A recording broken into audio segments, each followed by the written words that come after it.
الحمد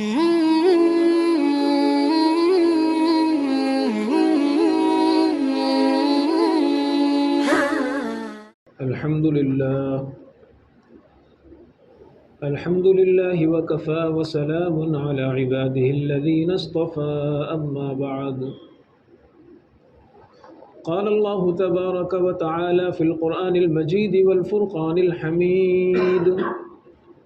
أعوذ بالله من الشيطان الرجيم بسم الله الرحمن الرحيم ومن أراد الآخرة وسعى لها سعيها وهو مؤمن فأولئك كان سعيهم مشكورا صدق اللہ العظیم۔ محترم بزرگوں اور دوستو،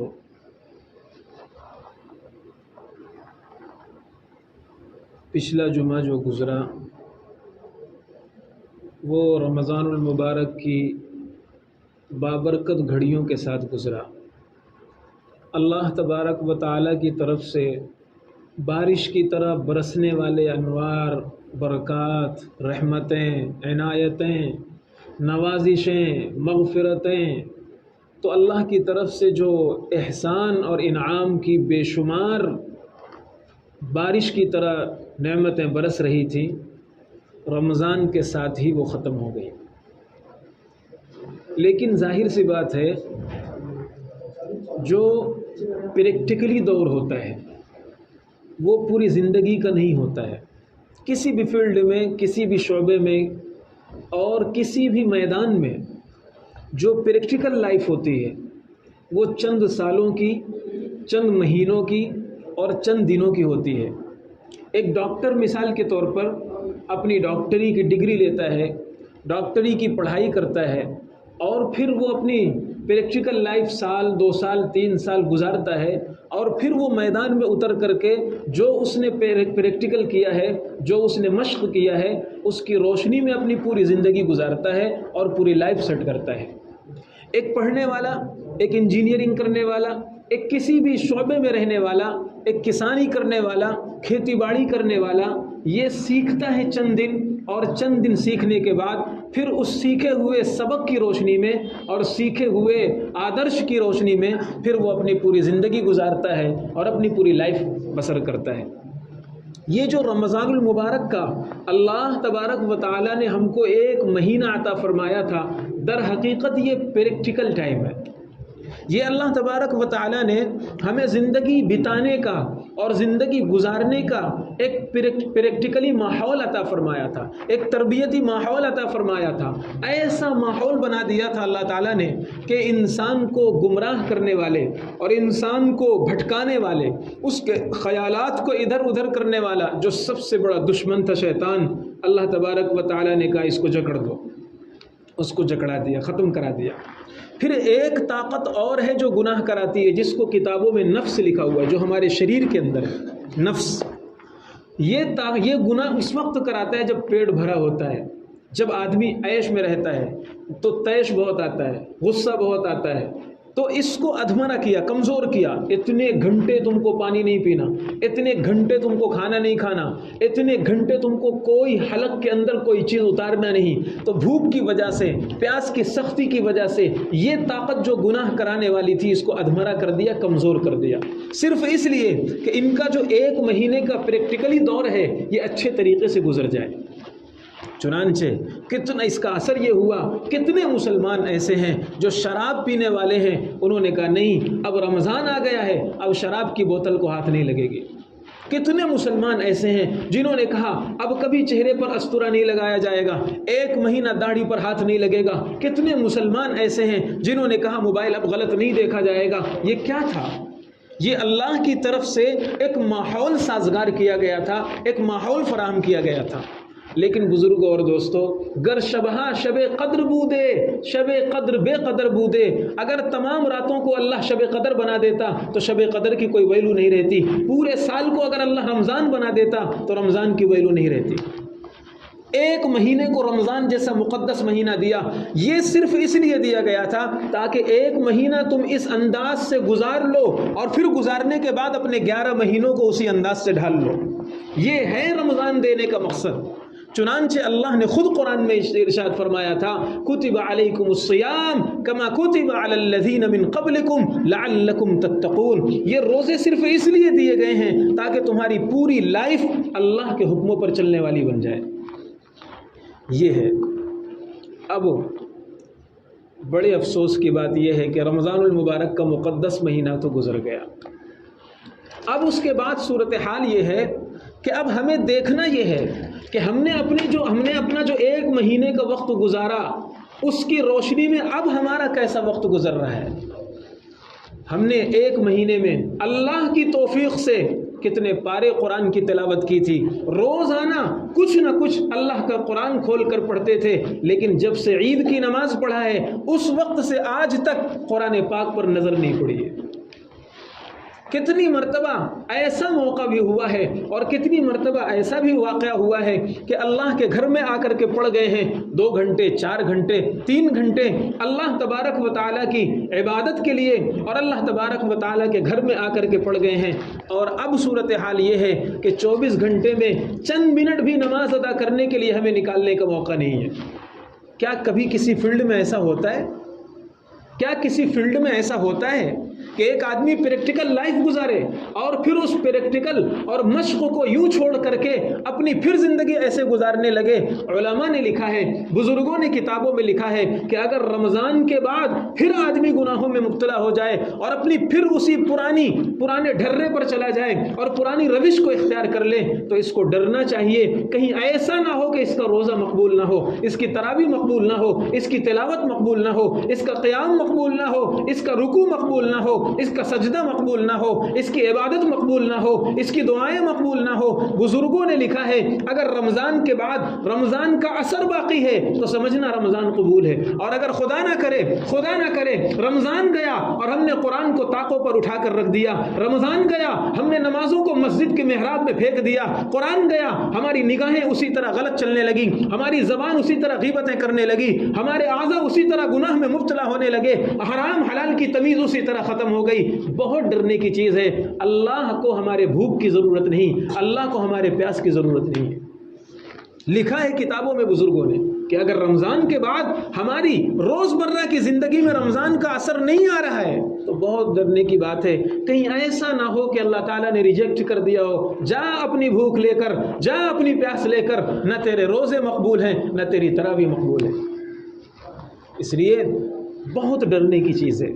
تو خلاصہ یہ ہے کہ میں نے خطبے میں جو آیت پڑھی تھی اس میں اللہ تبارک و تعالیٰ نے ہم لوگوں کے لیے، مسلمانوں کے لیے بہت اہم اصولی باتیں بیان فرمائی ہیں۔ سب سے پہلی بات ارشاد فرمائی من اراد الآخرۃ، ہر مسلمان آخرت کا طالب ہوتا ہے، اس کے پیش نظر آخرت ہوتی ہے، اس کا اصل فیوچر آخرت ہوتی ہے، اس کا اصل مستقبل آخرت ہوتی ہے، ہر مسلمان کے پیش نظر یہ ہوتی ہے۔ لیکن اللہ تبارک و تعالیٰ نے مسلمان کی تعبیر نہیں استعمال فرمائی، بلکہ قرآن کی تعبیر ہے من اراد الآخرۃ، جو آخرت کا ارادہ کرتا ہے۔ ہم اپنی دنیا کی لائف میں دیکھتے ہیں ایک آدمی اپنے گھر میں پڑا ہوا ہے، وہ اگر کہیں مارکیٹ جانے کا ارادہ نہیں کرتا تو مارکیٹ نہیں پہنچ پائے گا، وہ اگر باہر نکلنے کا ارادہ نہیں کرتا تو باہر نہیں نکل پائے گا۔ سب سے پہلے کسی بھی کام کے کرنے کے لیے انسان کو سب سے پہلے ارادہ کرنا پڑتا ہے، سب سے پہلے ارادہ کرنا پڑتا ہے۔ جب آدمی ارادہ کرتا ہے پھر ارادے کے مطابق اپنے آپ کو اس طرف لے جاتا ہے، اس سمت کی طرف چلاتا ہے اور اس کام کو ڈھنگ کے ساتھ، شرطوں کے ساتھ اور رعایت کے ساتھ، ساری سسٹم کے ساتھ کرتا ہے، تب جا کر کے وہ منزل تک پہنچ پاتا ہے۔ آپ سے میں پوچھنا چاہتا ہوں، مثال کے طور پر اگر کسی آدمی کو کرلا اسٹیشن جانا ہو،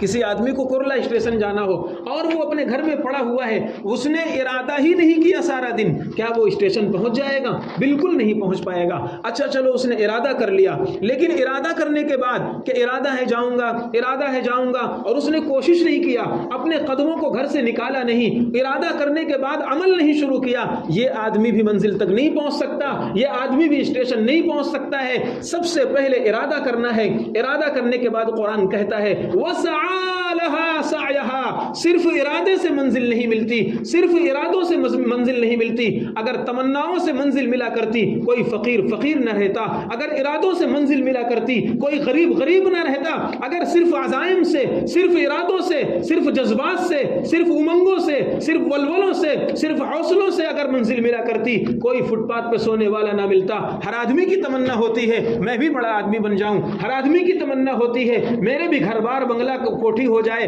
ہر آدمی کی تمنا ہوتی ہے۔ لیکن جس طرح بزرگوں اور دوستوں یہ دنیا صرف تمناؤں سے نہیں ملتی، دنیا کی منزلیں تمناؤں سے نہیں ملتی، ایسے اللہ فرماتا ہے صرف ارادے سے آخرت نہیں مل سکتی۔ من اراد الاخرۃ، یہ عجیب و غریب بات ہے، انسان دنیا کے کام کے لیے، اگر کسی دنیا کے کام کے لیے کسی آدمی سے کہو کہ یار میرا صبح سے ارادہ تھا لیکن میں نہیں پہنچ پایا، تو آدمی پوچھے گا ارے بھائی ارادہ تھا، ارادے کے بعد گھر سے باہر نکلے، کوشش کیا؟ نہیں، کوشش تو نہیں کیا۔ آپ بتائیے، ہم بتاتے ہیں سماج میں اسے بے وقوف کہا جائے گا، اور ہم ارادہ کرتے ہیں جنت ہمیں مل جائے، ہم ارادہ کرتے ہیں دنیا سے عیش و آرام کی جگہ اللہ نے جو تیار کی ہے، انسان مالا عین رأت ولا اذن سمعت وما خطر على قلب بشر، ایسی جنت خدا نے بنائی سوچ اور تصورات میں بھی نہیں آ سکتی، سوچ میں نہیں آ سکتی، نگاہیں اسے نہیں دیکھ سکتی، کان اس کے بارے میں نہیں سن سکتے، اور خیالات بھی اس کا تصور نہیں کر سکتے۔ ہم سمجھتے ہیں صرف ہمارے ارادوں سے وہ جنت ہمیں مل جائے گی۔ افحسبتم ان تدخلوا الجنہ، قرآن نے بار بار مسلمانوں کو جھنجھوڑا ہے، کیا تم یہ سمجھ بیٹھے ہو ایسے ہی جنت مل جائے گی؟ کیا تم یہ سمجھ بیٹھے ہو تمہیں جنت یوں ہی مل جائے گی؟ نہیں بزرگوں اور دوستوں، اور یہ تو کہنا چھوڑ دیجئے کہ ہوتا نہیں ہے۔ رمضان نے جو پریکٹیکل لائف ہم کو دی ہے، اس نے سمجھا دیا ہے، ہم کو بتا دیا ہے کہ سب ہوتا ہے۔ آپ دیکھیے فجر میں اٹھنا آج ہمارے لیے مشکل ہو رہا ہے کیونکہ ہم 12 بجے سوتے ہیں، رمضان نے ثابت کر دیا ہے ساری رات جاگ کر کے فجر لوگوں نے پڑھا ہے، رمضان نے ثابت کر دیا ہے 2 بجے انسان سوتا ہے، سیزن گزرا ہے، کاروبار کا سیزن تھا، دھندے کا سیزن تھا، بزنس کا سیزن تھا، بہت سی چیزوں کا سیزن تھا، آدمی دن بھر کا تھکا ماندہ ہے، روزہ رکھ کر کے بدن پر پانی جاتا ہے، بدن ٹوٹنے لگتا ہے، بدن میں کھانا جاتا ہے، بدن ٹوٹنے لگتا ہے، اسے چارپائی چاہیے، اسے بستر چاہیے، تھوڑی دیر کے بعد اللہ کا منادی پکارتا ہے چھوڑو بستر آؤ تراویح پڑھنے کے لیے، وہ کھڑے ہو کر کے تراویح پڑھتا ہے، اور 2 رکعت نفل پڑھنا مشکل ہوتا ہے، خدا نے 20 رکعت تراویح پڑھوائی، اور والناس انا آتینا اور والعصر پڑھ کر کے انسان بھاگتا ہے، اور الف لام میم سے لے کر والناس تک خدا نے کھڑے کھڑے قرآن سنوایا۔ کیوں نہیں ہوتا ہے؟ کون کہتا ہے نہیں ہوتا ہے؟ ہم نے کیا ہے اور آپ لوگوں نے کیا ہے۔ اسی رمضان میں کتنے بیچارے بوڑھے ہیں، ڈائبٹیز کے مریض ہیں، ہارٹ اور پیشنٹ ہیں، تکلیفیں ہیں، پریشانیاں ہیں، لیکن ان سے پوچھو نہیں مفتی صاحب روزہ نہیں چھوڑ سکتے، روزہ نہیں چھوڑیں گے۔ ہم نے، ہمارے ماں باپ نے ہم کو بچپن میں روزہ رکھوایا تھا، اس وقت سے آج تک کبھی روزہ قضا نہیں ہوا، کیسی بات مفتی صاحب ہم روزہ نہیں چھوڑیں گے؟ ایسے لوگ، نوجوان، کام کرنے والے، پسینے میں شرابور، دھوپ اور تمازت اور سخت گرمی، 40 ڈگری 38 ڈگری 36 ڈگری کی گرمی، اور اس میں کام کرنے والے، اور وہ اسی روزے کی حالت میں، پیاس کی حالت میں روزہ بھی رکھتے ہیں، نماز بھی پڑھتے ہیں، تراویح پڑھتے ہیں۔ کون کہتا ہے آنکھ نہیں کھلتی ہے؟ یہ سب نفس کے چور ہیں، یہ شیطان کے خیالات ہیں جو ہمارے من کے اندر شیطان نے ڈال رکھے ہیں۔ ہم سوچتے ہیں مفتی صاحب 2 بجے سوچتے ہیں ہمارے گھر میں ماحول نہیں ہے، 1 بجے سوتے ہیں، کیسے آنکھ کھلے گی؟ میں یہ پوچھنا چاہتا ہوں، اللہ نہ کرے، اللہ نہ کرے، اللہ نہ کرے کسی کے گھر میں آگ لگ جائے، آنکھ کیسے نہیں کھلے گی؟ کہتے ہیں مفتی صاحب میرا نوجوان بچہ، اس کو جگاتا ہوں وہ آنکھ نہیں کھلتی اس کی۔ میں پوچھنا چاہتا ہوں کس طرح جگاتے ہیں؟ کس طرح جگاتے ہیں؟ کیا اسی طرح جگاتے ہیں؟ اللہ نہ کرے جیسے کسی کے گھر میں اگر آگ لگ جائے تو کیا بچے کو ہلکا پھلکا جگائیں گے؟ ارے اٹھو بھائی اس طرح جگائیں گے؟ نہیں، دروازہ کھٹکھٹائیں گے اور تیز تیز کھٹکھٹائیں گے، پورا ہڑکم مچ جائے گا اور ہر گھر کا فرد پریشان ہو جائے گا دنیا کی اس آگ کے لیے، اور اپنے بچوں کو اس آگ سے بچانے کے لیے گھر کا ہر فرد پریشان ہو گیا، اور پریشان ہونا بھی چاہیے، یہ فطری ہے، انسان کا جبلی خاصہ ہے، فطرت ہے انسان کی۔ اور گھروں میں فجر چھوڑ کر جو جہنم کی آگ کو دہکایا جا رہا ہے، قوا انفسکم واہلیکم نارا، اللہ کا قرآن کہتا ہے اپنے آپ کو اور اپنی نسلوں کو اور اپنے بچوں کو، اپنی اولادوں کو، اپنی فیملی کو جہنم کی آگ سے بچائیے۔ ہمیں اس کے لیے کوئی فکر نہیں ہوتی، تو میں عرض یہ کر رہا تھا، رمضان المبارک کا جو مقدس مہینہ گزرا وہ ایک پریکٹیکل لائف تھی، وہ ایک مہینہ مشق کروا کر کے، یہ بتلا کر کے کہ اے انسان تم سب کچھ کر سکتے ہو، تم 20 رکعت تراویح بھی پڑھ سکتے ہو، فجر میں آرام سے اٹھ سکتے ہو، نمازوں کا خیال کر سکتے ہو، مسجد میں وقت گزار سکتے ہو، پارا دو پارا اللہ کا قرآن پڑھ سکتے ہو، اپنی ساری مشغولیت کے ساتھ، سارے سیزن کے ساتھ تم یہ کر سکتے ہو، اور جب ایک مہینہ کر سکتے ہو تو 11 مہینہ کیوں نہیں کر سکتے؟ یہ سمجھایا ہے رمضان نے ہمیں۔ اس لیے ہمیں اس چیز کو بہت سوچنا ہے کہ جب رمضان اگر ہم کر سکتے ہیں تو باقی کی زندگی میں اور باقی کے وقت میں ہم کیوں نہیں کر سکتے؟ ایک بات۔ دوسری بات یہ ہے کہ رمضان جو اللہ تبارک و تعالیٰ نے دیا تھا، صرف اس کا ایک بنیادی مقصد ہے، وہ یہ ہے کہ جیسے رمضان میں بہت سے گناہ چھوٹ جاتے ہیں، ایسے ہی رمضان کے بعد گناہ ہماری زندگی سے نکل جائیں۔ لعلکم تتقون کا صرف اور صرف یہی مطلب ہے، تقوی کا صرف یہی مطلب ہے۔ وَأَمَّا مَنْ خَافَ مَقَامَ رَبِّهِ وَنَهَى النَّفْسَ عَنِ الْهَوَىٰ فَإِنَّ الْجَنَّةَ هِيَ الْمَأْوَىٰ۔ تقوی کہتے اسے ہیں کہ آدمی گناہ کرنے کے لیے جب بڑھے، خیال شیطان ڈالے کہ گناہ کر لو، فوراً اس کے دل میں خیال آئے کوئی CCTV کیمرہ ہے جو میری حرکات کو ریکارڈ کر رہا ہے، کوئی کیمرہ ہے، یعلم خائنۃ الاعین وما تخفی الصدور، اللہ کی نہ سونے والی آنکھ تجھے دیکھ رہی ہے، کیسے تیرا ہاتھ بڑھتا ہے، کیسے تیری آنکھ اٹھتی ہے، کیسے تیری زبان چلتی ہے، کیسے اعضاء گناہ کرتے ہیں۔ اگر ہمارے گھروں میں اور ہمارے ساتھ اگر کوئی ہمارا بڑا موجود ہو، مثلا باپ موجود ہے، چچا موجود ہے، استاد موجود ہے، اور کوئی امام صاحب موجود ہیں، مفتی صاحب موجود ہیں، ہم بہت سائلنٹ ہو کر کے اور بہت سنبھل کر قدم رکھتے ہیں۔ کوئی ہمارا دوست سگریٹ پیش کرتا ہے، کوئی اور غلط چیز پیش کرتا ہے، اس کو اشارہ کرتے ہیں، نہیں میں ابھی نہیں پی سکتا، ابھی یہ کام نہیں کر سکتا، دیکھ میرے ساتھ میرا باپ موجود ہے، دیکھ میرے ساتھ میرا استاد موجود ہے۔ اللہ کے بندو، اللہ تبارک و تعالی ہر وقت ہمارے ساتھ موجود ہے، تم کہیں بھی رہو، اللہ تبارک و تعالی شہرک سے زیادہ قریب ہے۔ اگر کوئی ہمیں دیکھ رہا ہو ہم سنبھل جاتے ہیں، کہیں پر لکھا ہوا ہو، یاد رہے، دھیان رہے، آپ CCTV کیمرے کی نگاہ میں ہیں، انسان سنبھل جاتا ہے۔ اس کا چلنا، اس کا پھرنا، ایک آدمی بیٹھا ہو، اسے پتہ نہ ہو کہ کیمرہ لگا ہوا ہے، وہ آرام سے انجوائے کرے گا، مستی کرے گا، ہنسی مذاق کرے گا، لیکن اگر آپ اس کے کان میں کہہ دو دیکھو سامنے کیمرہ ہے، وہ سنبھل جائے گا، کوئی ہے اسے دیکھنے والا، وہ چونک جائے گا، سنبھل جائے گا۔ اے اللہ کے بندو، اللہ تبارک و تعالیٰ کی آنکھ ہمیں ہر وقت دیکھتی ہے۔ یہ کیمرہ فیل ہو سکتا ہے، انسانوں کی مشینیں فیل ہو سکتی ہیں، یہ انسانی مشین ہے، کبھی فیل ہو سکتی ہے۔ اور دوسری بات، ہمارے ایک بزرگ ہیں، بڑی شخصیت ہے، حضرت تھانوی رحمۃ اللہ علیہ، آپ حضرات نے نام سنا ہوگا، انہوں نے ایک بڑا عجیب نقطہ یہاں پر لکھا ہے، فرمایا کہ اللہ تبارک و تعالیٰ کا جو کیمرہ ہے وہ آڈیو نہیں، یہ ویڈیو ہے۔ ہم یہ سمجھتے ہیں کل قیامت کے میدان میں جو اعمال نامے پیش کیے جائیں گے اس کی کیا شکل ہوگی، کیا کنڈیشن ہوگی۔ حضرت تھانوی رحمۃ اللہ علیہ فرماتے ہیں کنڈیشن یہ ہوگی کہ ہمارا ہر عمل، ہر نقل و حرکت آڈیو میں نہیں، ویڈیو میں ریکارڈ ہو رہا ہے۔ ما يلفظ من قول الا لديه رقیب عتید، فرشتوں کو اللہ نے بٹھا رکھا ہے، ڈیوٹیاں لگا رکھی ہیں، ویڈیو کیمرے سمجھانے کے لیے میں بول رہا ہوں، ویڈیو کیمرے دے رکھے ہیں، اللہ تبارک و تعالیٰ کے یہ فرشتے ہماری ہر نقل و حرکت کو ریکارڈ کر رہے ہیں۔ اور یہ عجیب کیمرے ہیں، یہ کیمرہ ہمارے صرف باڈی اور باڈی پارٹس کو قید کرتا ہے، ہمارے دماغ کو قید نہیں کر سکتا، ہمارے خیالات کو قید نہیں کر سکتا، ہمارے من میں اٹھنے والے وچار کو قید نہیں کر سکتا، ہمارے سوچ اور ہمارے جذبات کو اور ہمارے دلوں میں پیدا ہونے والے خیالات کو یہ کیچ نہیں کر سکتا۔ لیکن اللہ کا کیمرہ ایسا ہے، یعلم خائنۃ الاعین وما تخفی الصدور،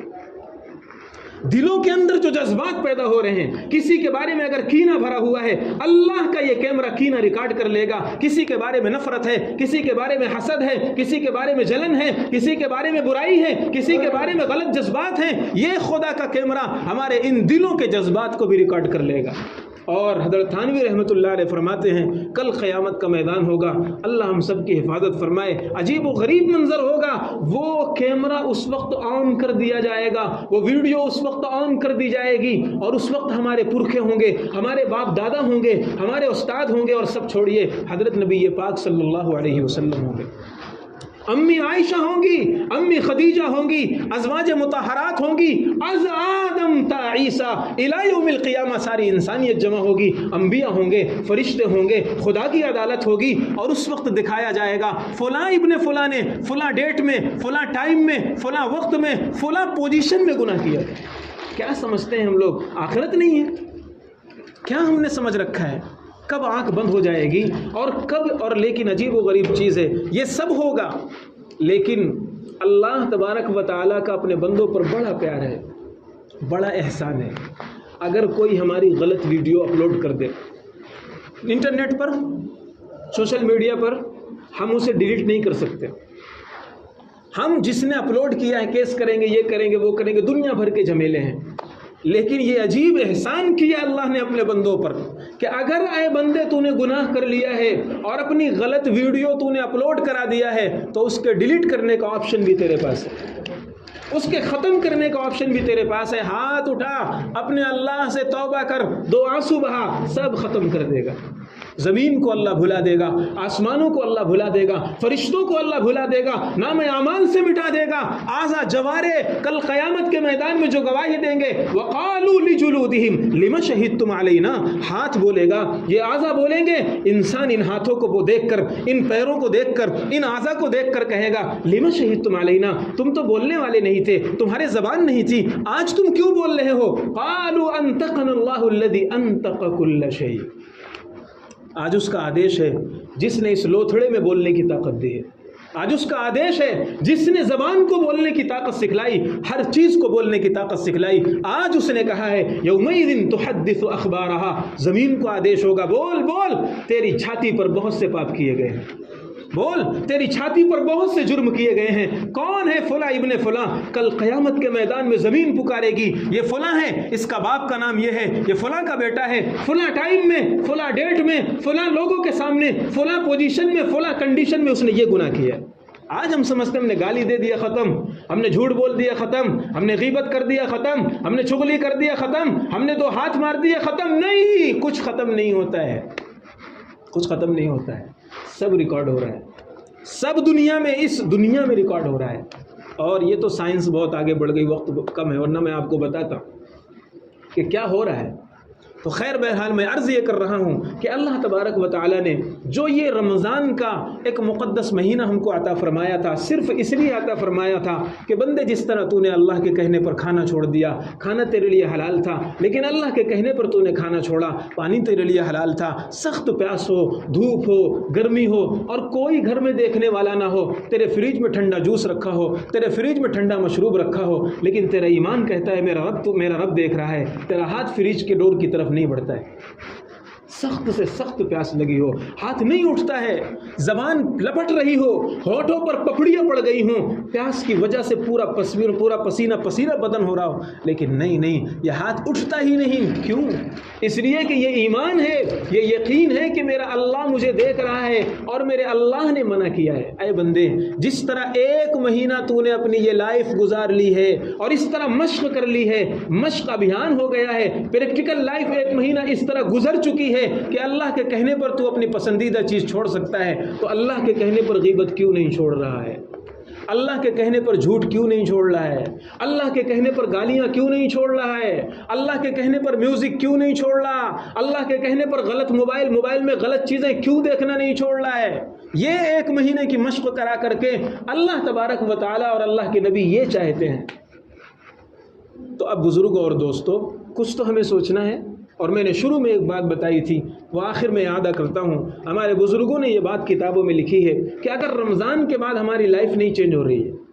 جیسے رمضان گزرا پھر ہم وہی گناہوں میں پڑ گئے، پھر اسی طرح سب کچھ کرنے لگے اور پھر وہی ساری چیزیں کرنے لگے، تو بہت ڈرنے کی چیز ہے۔ بزرگوں نے کتابوں میں لکھا ہے کہ اللہ تعالیٰ اس کے روزے کو قبول نہ ہونے کی یہ نشانی ہے، اس کا روزہ قبول نہیں ہوا، اس کی تراویح قبول نہیں ہوئی، اس کی نحوست ہے کہ اس کی زندگی قبول نہیں ہوئی، اس کی زندگی میں چینجنگ نہیں آئی۔ اس لیے قرآن کہتا ہے من اراد الآخرۃ، سب سے پہلے تو تم آخرت کا ارادہ کرو۔ سب سے پہلے دیکھو، تم نے ارادہ کیا تراویح پڑھ لیا نا، تم نے ارادہ کیا روزے رکھ لیے نا اتنی گرمی میں، جب تم ارادہ کرتے ہو تو ہو جاتا ہے، تو ارادہ کرو جھوٹ چھوڑنے کا، ارادہ تو کرو کچھ بھی ہم نے صبح سو کر اٹھے اور شام تک جو بھی زبان چلتی رہی بس چلتی رہی، ہم نے ارادہ ہی نہیں کیا۔ آنکھ کھلے سب سے پہلے اللہ کے نبی صلی اللہ علیہ وسلم اٹھائیے، کتابوں میں لکھا ہوا ہے، طبرانی کی ایک کتاب ہے کتاب الدعا، اس کے اندر یہ حدیث لکھی ہوئی ہے، اللہ کے پیغمبر صلی اللہ علیہ وسلم جب سب سے پہلے آنکھ کھلتی تھی، سب سے پہلا کام آپ کا ہوتا تھا، آپ چہرہ آسمان کی طرف اٹھاتے تھے اور کہتے تھے سبحان الملک القدوس، پاک ہے اللہ، وہی بادشاہ ہے، وہی پاک ہے، وہی سب کچھ کرنے والا ہے۔ یہ کیا مطلب تھا؟ مطلب یہ تھا اپنی صبح اس طرح شروع کرو کہ تمہارے مائنڈ میں یہ سیٹ ہو کہ تم اللہ کے لیے اٹھ رہے ہو، اللہ کے لیے تمہیں جینا ہے، اللہ کے لیے تمہیں مرنا ہے، اللہ کے لیے دن ہے، اللہ کے لیے رات ہے، اللہ کے لیے تمہاری ساری چیزیں۔ ارادہ تو کرو۔ تو سب سے پہلے اپنا دن اس طرح ہمیں گزارنا ہے، شروع کرنا ہے، جب ہم آنکھ کھلے سب سے پہلے آج ہم جھوٹ نہیں بولیں گے،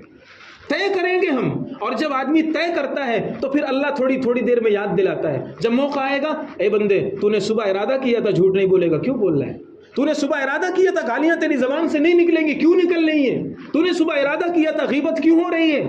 تو اس طرح سب سے پہلا کام یہ ہوگا کہ ہمیں ارادہ کرنا ہے، ٹھیک ہے؟